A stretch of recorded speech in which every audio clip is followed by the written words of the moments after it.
Hi, everyone. Welcome back. I'm Professor Hall, and we are talking about Tender is the Night by F. Scott Fitzgerald. And we are now in week 7 of our Lost Generation course.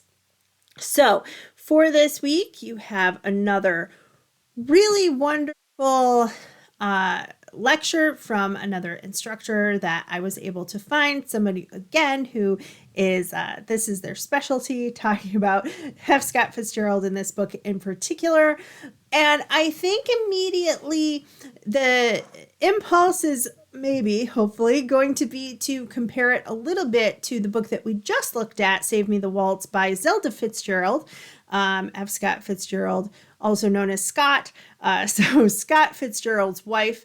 And we had in that a little bit of history about how he was working on Tender as the Night. She sort of was accused of stealing some of his ideas, but certainly he took a lot from her diaries, and possibly made her take out portions of her novel because he wanted to put them in this one. So yeah, initially just look for kind of a some points of comparison. What do we see about this relationship in this semi-autobiographical book from his perspective? How is he seeing things differently?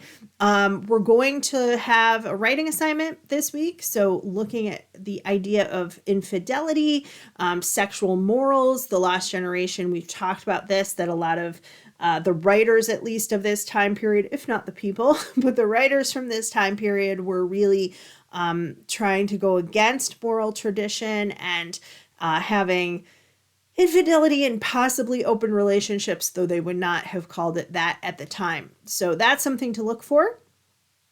And then I'm going to ask you about some characterization in the book.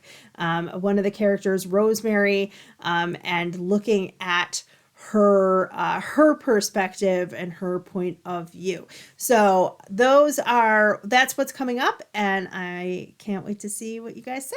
Thanks.